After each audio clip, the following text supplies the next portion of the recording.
Hello everyone, welcome back to our channel future study. तो इसमें important question with answer आपको बताने जा रहे हैं। बीए प्रोग्राम थर्ड सेमेस्टर जो आपकी हिस्ट्री है, भारतीय उपमहाद्वीप में कला का परिचय।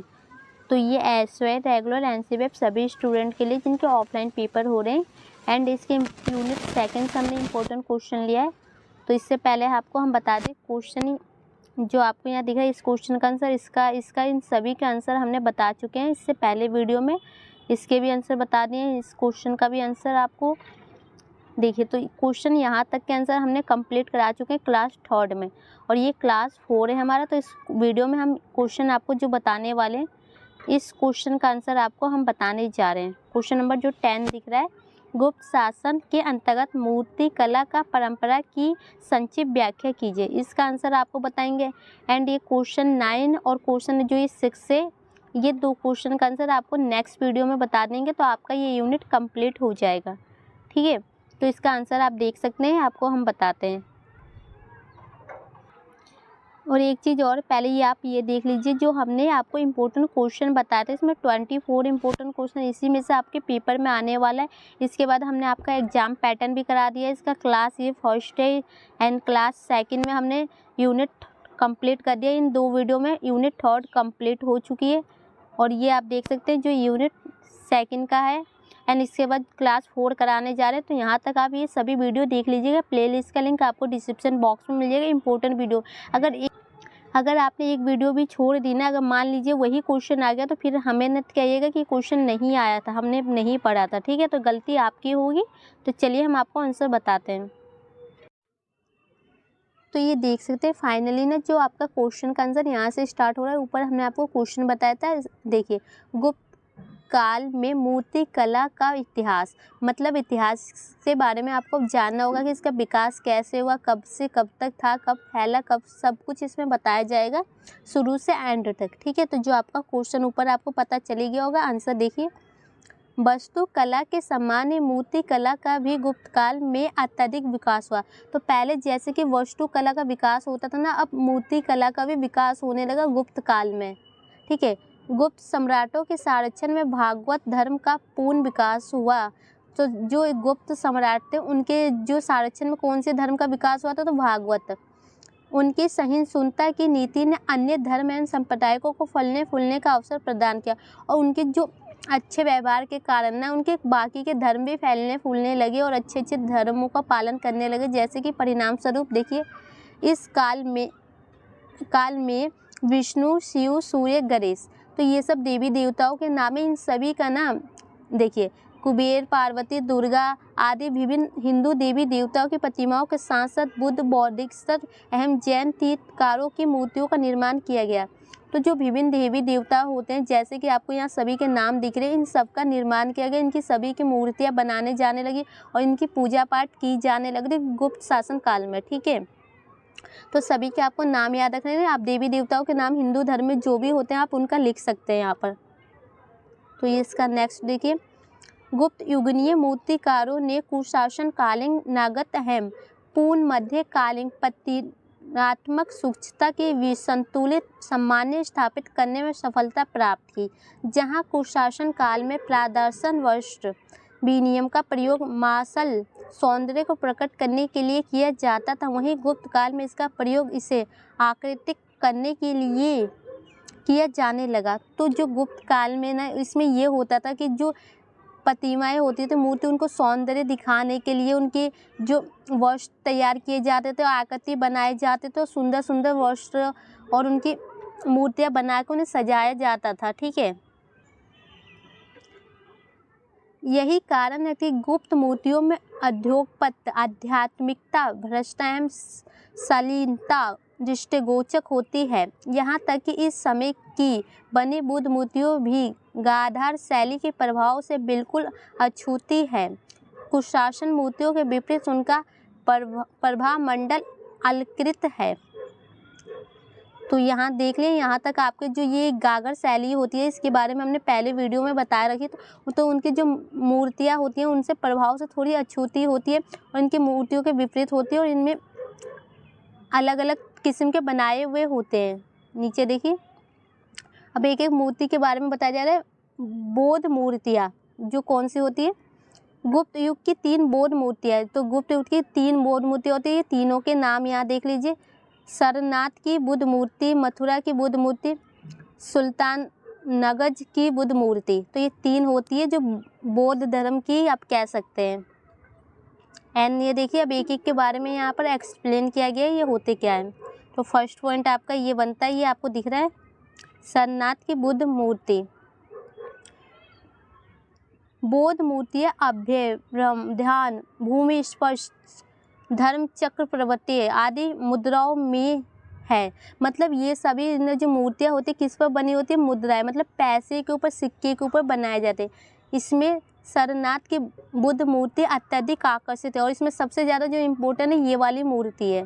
यह 2 फुट 4 इंच ऊंची है। तो ये इसकी हाइट कितनी है, तो 2 फुट 4 इंच ऊंची है। इसमें बुद्ध पद्मासन में विजयमान है तथा इसके सिर पर अलंकृत प्रभाव मंडल है। उसके बाल घुंघरेले तथा कान लंबे हैं। तो इनके जो आकृति कैसी बनाई जाती है, तो बाल घुंघरेले, कान लंबे होते हैं। उनकी दृष्टि नासिकता के अग्रभाव पर टिकी है। यह धर्म चक्र पर्वत मुद्रा में है और इसका नाम है शासन का। कलाकार को बुद्ध के शांत तथा निष्पक्ष भाव को व्यक्त करने में अद्भुत सफलता मिली। इसकी आध्यात्मिक अभिव्यक्ति, गंभीर मुस्कान तथा शांत ध्यानमग्न मुद्रा भारतीय कला की सर्वोच्चतम सफलता का प्रदर्शन करती है।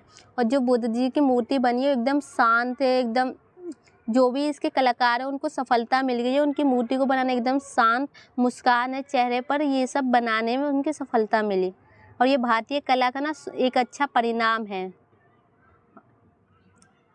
तो आपका जो नेक्स्ट टॉपिक है मथुरा की बुद्ध मूर्तियाँ।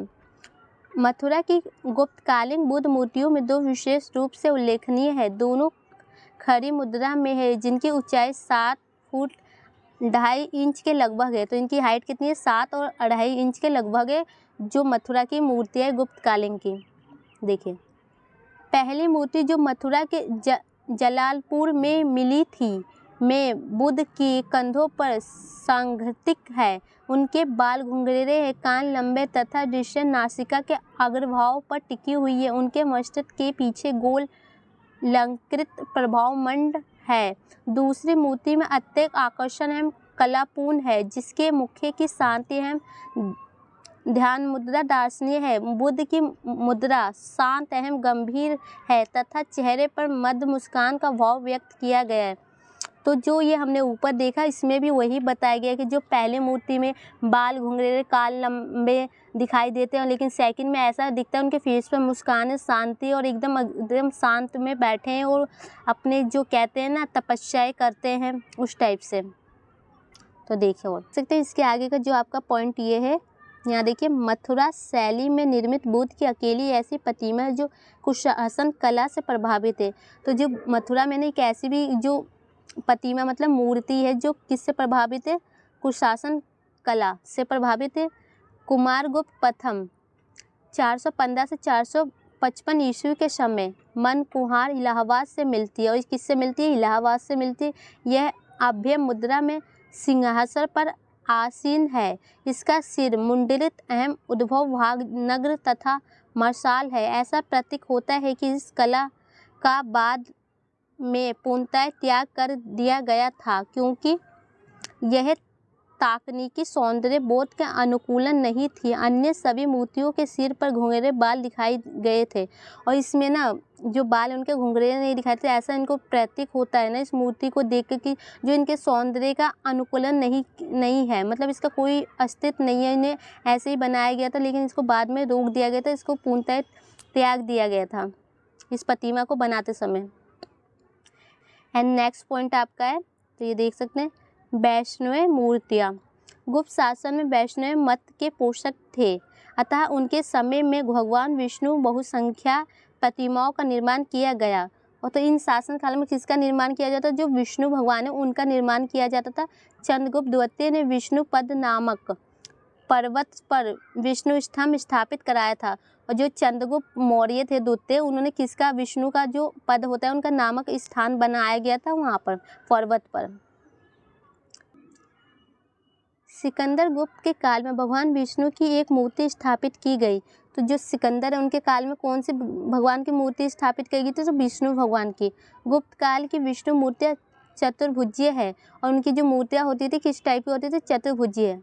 मथुरा, देवघर तथा ऐरान से प्राप्त मूर्तियाँ उल्लेखनीय। और इसमें कौन कौन सी जगह से प्राप्त मूर्तियाँ, तो ये देख सकते हैं, ठीक है। ऐरन से बाहर रूपी विष्णु की एक मूर्ति मिली और यहाँ एक मूर्ति मिली थी जिस पर हुन, नरेश, तोमार का लेख अंकित है, ठीक है। एंड इसका देखिए शिव मूर्तियाँ। गुप्त काल में शिव की भी मूर्तियाँ मिली और इसमें शिव भगवान होते हैं शंकर जी, उनकी भी मूर्तियाँ मिली है। ये शैव मूर्तियाँ लिंग तथा मानवीय दोनों ही रूपों में मिलती है। लिंग में ही शिव के एक अथवा 4 मुख्य बना दिए गए हैं। इस प्रकार के लिंग मथुरा, बीटा, कौसाबी, करमदंड, खोआ, भूमार आदि स्थानों से मिलती है।